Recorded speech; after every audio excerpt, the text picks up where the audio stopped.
Welcome back and thanks for staying tuned. You're still watching Entertainment Review live on Metro Television. We're live on DSTV channel 277, live on Facebook and YouTube, Metro TV Ghana. Follow us on Instagram as well, Metro TV _GH. Get interactive with us, 055-0089737. And so, I think last 2 weeks or 3 weeks, 4 weeks ago, we had a conversation here about a lady, a fine lady, UK-based, made a statement that we should open doors for the Ghanaian women in the industry. And I have searched, and finally, the lady is here to have a conversation with us. And as for her name, I have to take my time. Christina Camel. Okay, I see her nodding. It means I got it right. Okay, and so she's a Ghanaian, UK-based media personality, A&R, and also a music marketer. What I love about her is she has worked with diverse people. She's a media personality, so she does what we do. She loves to ask questions, but today we get to ask the question. Hi. Hello, everyone. How are you doing? I'm good. How are you? I'm also good. You look beautiful in person. Oh, thank you. I try. Are you Ghanaian? Yeah, fully. 100%? Yeah. From where? From the central region, Cape Coast. Oh. But my parents grew up in the north as well. Oh, okay. Yeah. Oh, okay. Oh, what's your local name? So I'm called Arekwa. Erekwa. Okay. Okay. That's a nice one. Well, let's start the conversation. What I love to ask people who are in the media space is, what made you choose to be in the media space? Because getting in it, if I had the opportunity now, I would think twice. Yes. Well, I want to find out from you, someone who is versatile. You do so many things. What made you get into the media personality career? okay, so I got in through the people I knew, because originally I studied psychology. Okay. So I was working as a clinician for like 5 years. But then I had friends who were in the entertainment space. So I always used to be around them and see what was going on, but I don't have no business there, so I didn't really pay attention. Yeah. And then like everybody kept saying to me like, oh, you'll be good as a host, you should try it. And I was like, I don't know about that. And then one day, psychology is all mental, and it's about the mind, and sometimes it gets really draining and it can be a lot. So I kind of wanted to switch lanes, still do the psychology, but have something completely different. So then I decided, you know what, let me try and see how it goes. I already had the connections, so it was easy to kind of do it. So I kind of just like plummeted in with who I knew. I started with who I knew first. Yeah. Small interviews, but then I was around a lot of Nigerians. Right. Oh, So okay. I came in the game with the Nigerians. Oh.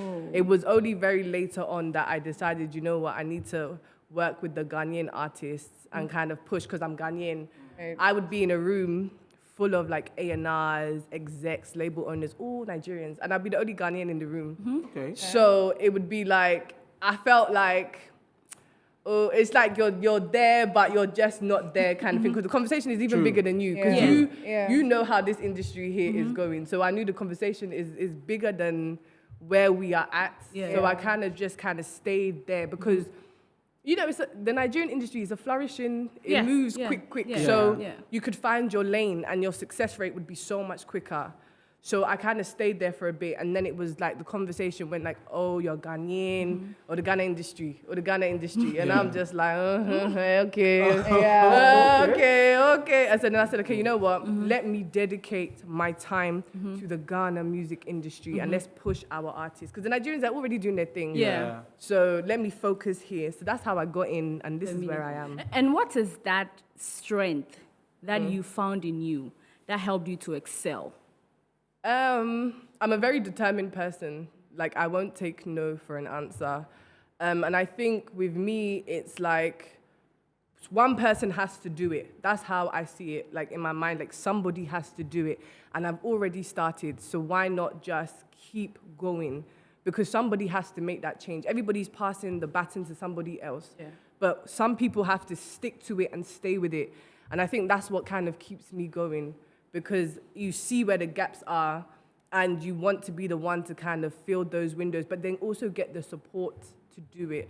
So that's one for me. I don't take no for an answer. Okay. Okay, I mean- so we know that you've interviewed diverse Yeah. people, musicians, and all of that. Can you tell us your most memorable interview and what makes it memorable? Oh, okay. My most memorable interview, I think, was CK. CK. Yeah. You had fun. I interviewed CK way before he was the CK you know now. Okay. So back then he was a lot more like, he was just very quiet. He's still quite quiet, actually. He's a good friend of mine. He's still quite quiet, but he was just so shy and humble, and he's very like, what's the word? He's very like spacey. He's into like aliens and Okay.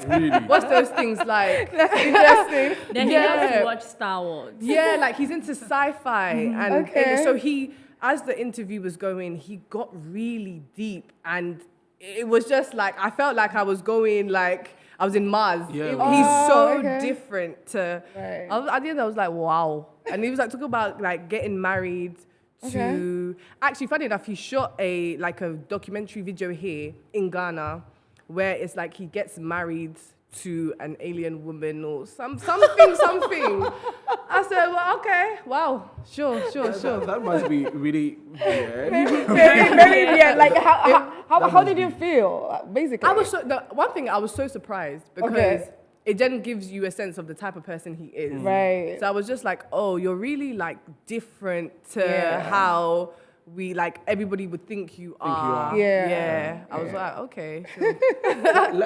Let's break down what you do. Okay. I mean, for people watching us, we must have said you're an A&R music marketer. They probably may not understand it. So break it down for us. What you do as a music marketer, as an A&R, and all the other things. Just let us know the basis of the things that you do. So the first kind of initial step is I'm a journalist first. Okay. So I deal with entertainment journalism. So I work with all the artists doing interviews and kind of tapping into their life, getting them to tell their stories. And most importantly for me, getting them to relax and really give us the gist of their life, not the political answers. So that's the one bit, that's the main bit. And then the A&Ring is I listen to artists' music and give them feedback on their music before it is released to the public. So, and that's where I started off actually. So I would listen to albums before they came out, a lot with along with the Nigerian side. I mean, that must be really a privilege to have, Yeah, it was fun. It was interesting. And sometimes after you get sent PR packages, it's all really cute and fun. And then you listen to the music, and then they want you to kind of review, give your feedback, and ask them what kind of marketing direction they should go in. Then marketing, then it's how do we release it? Where does it need to go? Who are your consumers? What are your numbers? Okay. And how do we push this product? Okay. So that's the different elements of it. But journalism is always first. That's great. But let me remind viewers that they can actually send in their comments, their questions, whatever thing that they have for Christina. If you have any question bothering you want to ask her, you can drop that in. And of course, our conversation verse will be centered around what she said about giving some representation or making sure that women are represented in the entertainment industry in Ghana. I mean, the question once again will be that, is it that the system itself is not making it possible for women to get in, or there's some other reasons? I mean, I remember the other time some people said some of our people here are lazy and all of that. Well, we'll get to talk about that, but let me know what you think, we'll though. get your view on what Kim Kardashian said. Yeah, that's true. Yeah, so just send us your comments. The number is on your screen, or WhatsApp or via SMS. You can do that, and I'll be reading that. I have a number of them already, but I'll read them later. Yeah. So let's get into. We'll get into that, but just as you said, you listen to the music and you give your view. Yao Thog was here, and I asked him a question concerning drill music. Ghana was doing the whole high life, Afrobeat, Afro pop, Afro dancehall. Then all of a sudden, bam, we get the drill. The drill we know it's like a genre, hip hop from Chicago. Then all of a sudden, Ghanaians are doing drill. We have the likes of Yao Thog, Kawabanga, our very own Kofi Jama. When the time came and you saw that Ghanaians were trying to adapt into a different genre, what was the first thing that came into your mind? I think obviously, okay, so because for me, how my mind works is I go into different pockets because from a marketing perspective, it makes sense because then it's a numbers game. At the moment, like drill was trending, it was the hot genre out. So it makes sense if you're trying to kind of diversify your sound to jump on what's hot because then that attracts what numbers. Okay. But at the same time, it's not for everybody. Like, not everybody should be doing it. Like, everybody needs to pick their lane because you can jump on it and it's not for you. Like, it's a waste of studio time. Yeah. So I think for me, initially, I thought as a marketer, I'm like, sure, okay, cool. It makes sense. But then I think after a while, it kind of is like, okay, you need to now try something different. It's the same with the Amapiano. Yeah. It's like, okay, sure, we get it now, keep it moving. Right. You know, it's like you need to know what works for the time you're in. And, you know, music is forever changing. It's like fashion. Yeah. So it's like you need to find your lane and then you need to know when to stop. Okay. But I think for me, because from the UK, drill is our biggest genre. Yeah. So we've been doing drill since the Yeah. 90s. That's Yeah. our thing. So I think one thing I did think it was cool that Ghanaians did it because the way they did it is they flipped the sound from what I've always heard. Right. And I think another thing is it is more, I wouldn't say it's more relatable because I think like the UK still has its struggles, but for the line of like, for example, in Ghana with the poverty levels and the kind of like grit, the hardship, the struggle, when I feel like drill is played or when it's made in the studio, it comes from the heart. You know, they talk about the pain and it's more relatable in a way because it suits the person who is rapping about it. Does that make sense? Yeah. So you can feel the pain. Yeah, it's relatable. Yeah, so it is, and it makes it more harder. Yeah. But I think there's only, like I said, there's only so long you can do it for before it's like, it's okay now. So in 2020, I saw an interview of you, and in the interview you were asked, who would you like to interview in the future? And you said everyone. Everyone in Africa, South Africa, Kenya, you were specific. So I want to know, and that is because you want to push the African sound. I remember you said that as well. So I want to know from that time and now, how has it been? Oh, it's been fruitful. Okay. It's been fruitful. We've made such a shift since then. I think one of the good things about this industry is that like I have a lot of contacts. So a lot of the stuff that I do is not as difficult to do. It's just about scheduling and time. And I think since then I've interviewed like quite a few people, and obviously now I've got my show VIP Unlocked. Yeah. So it's made it a lot easier because then it's like everybody can come to one space and do it. So now like with the show, we've literally covered like majority of the Ghana artists. on the show. Okay. Yeah. So we're currently in filming and we've sat down with a lot of them. So this territory is almost covered. Okay. And then we'll go to Nigeria and then we'll continue. It's kind of like a tour. Then we'll keep it moving. Yeah. Okay. Great. Okay, so the conversation that we are loving, we are waiting to hear. The question that I want to ask is, what did you identify for you to say that? And this is what you said. I want to quote you, that as a woman, it's always a challenge because you have to work twice as hard just to get a small pat on your back. But you have to keep motivated as always to earn a greater reward. You said, she emphasized that open more doors for women in the industry because it definitely needed. There is the need for more opportunity. So the more of us to get into the industry. You've been in the industry for like 5-6 years. Yeah. Yes. And you know the Ghana music industry. Now we have to push the women. What is it that you were able to recognize that it is lacking for you to say this in an interview? Yeah, I think obviously there's differences between where I'm from in the UK and in Ghana. Like even in the UK itself, there really isn't enough women who are at the forefront of music. It's a male-dominated industry. And then once a woman gets in, the challenges being a woman that you face before you can even get to business is a hurdle within itself. By the time you finish all those battles, you don't even want to do it anymore. I mean, you could share with that some of the challenges. I mean, okay, so I feel like one, depends on your looks. Your looks is always like how you look will be discussed before what you actually bring to the table. Really? Oh, big facts. Yeah. Oh, big facts. And you know, depending on like I had to learn business talk, finance talk. You need to kind of articulate yourself in a different way to kind of get to business. I've come here for a purpose. So what I look like, what I said, or how I say it, my tone, what I'm wearing is like none of your business. This is what I'm talking about. Yeah. But you will find, and sometimes even you will not get a deal because you're not entertaining the conversation outside of business. It's so, because remember, you have to, this industry as well, it's networking. So that in itself, boundaries get blurred because networking can become personal or business. When it gets long-term, it kind of breaches the business bit and becomes a bit personal. Then when it comes personal, then the comfortability kicks in and business gets a bit to the side, and then people get comfortable. I remember like sometimes like comfortability breeds disrespect. That's true.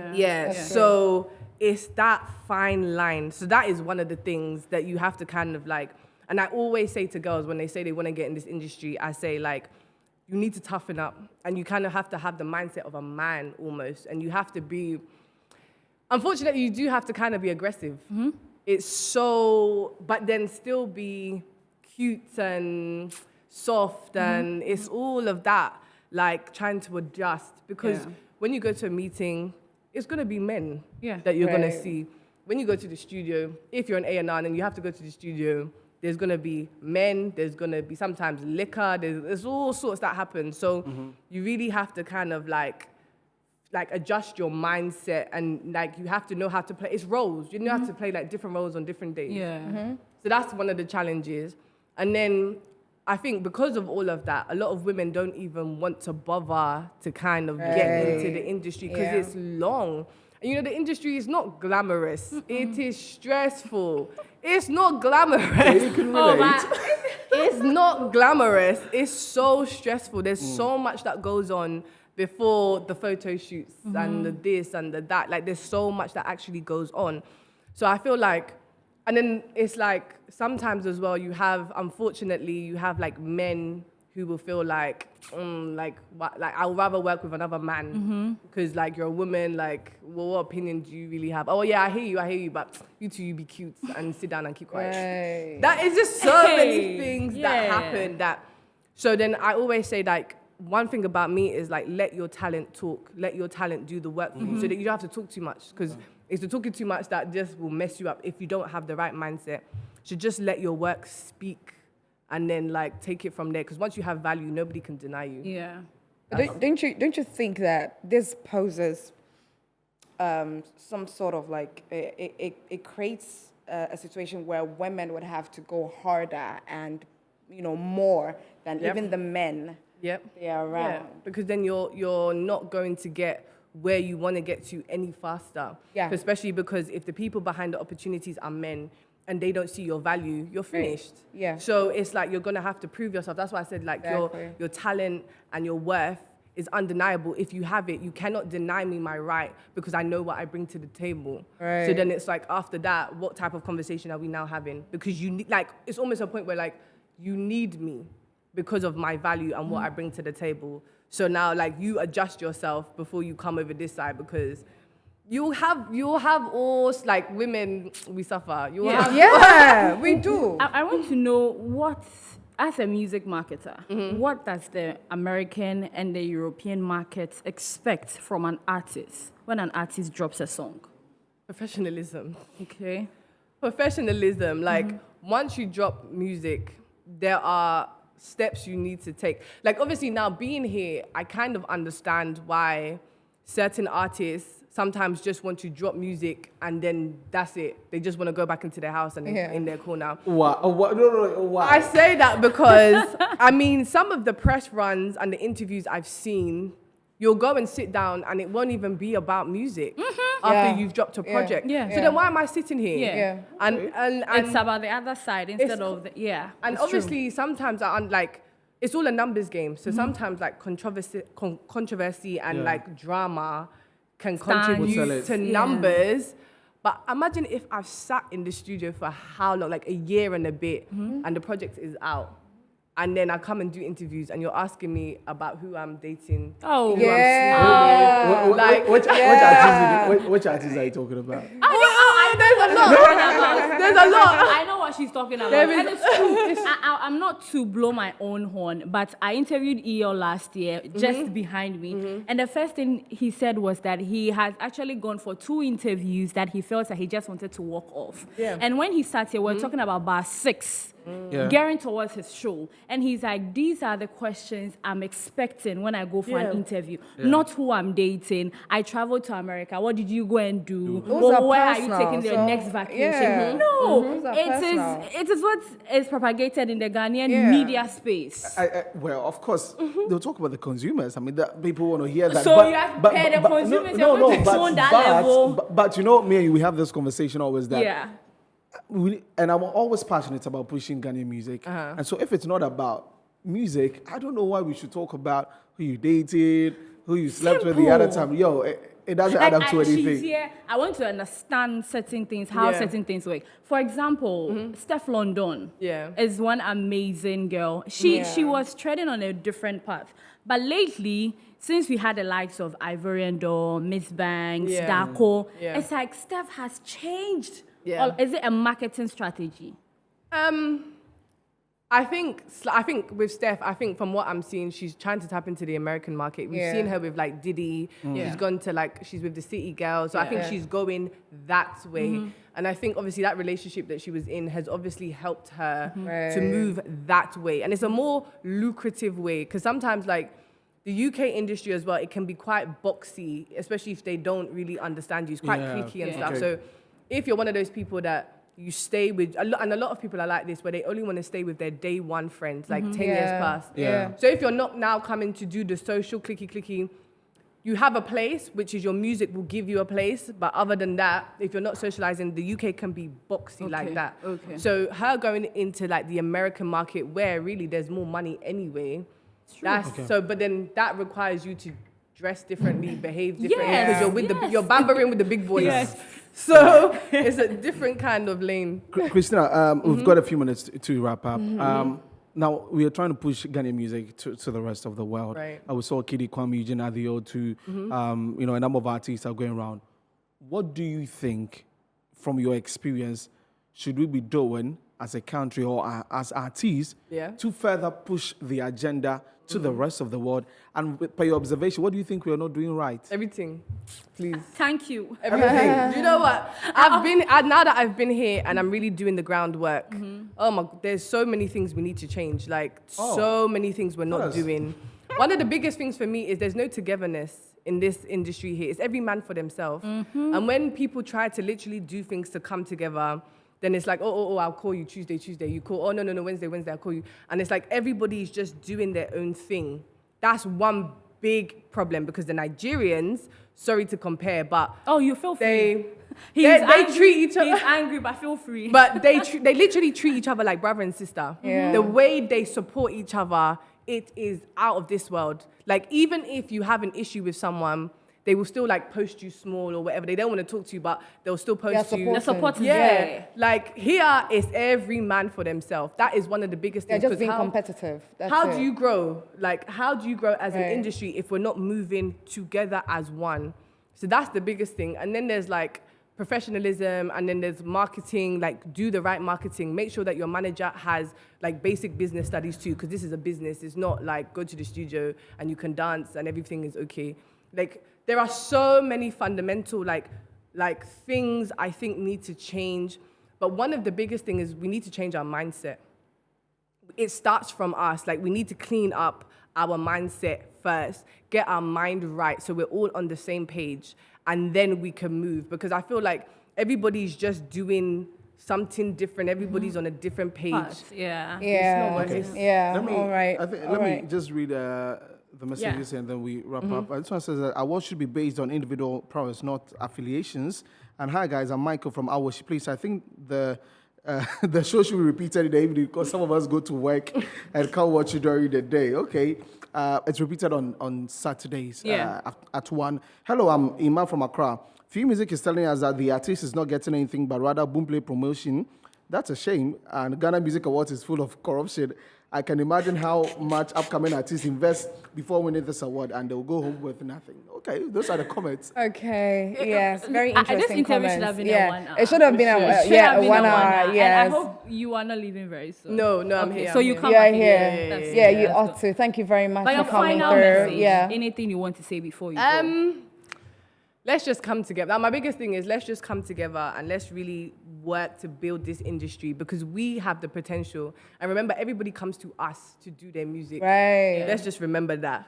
Let's know our value. That's all. Yeah. So you heard it from the UK media personality and music marketer Christina Camel. Please, I got it correct, Yes. right? Yes. Christina Camel, this has been Entertainment Review. Thank you so much for joining us today. It's been amazing. It's always amazing gracing your screens. My name is Esiedua Akumia, and I was here with one. That's Freddy and the Starboy. And yes, do make sure to tune in with us same time tomorrow, 3 p.m. to 4 p.m. Thank you so much. Have a lovely day.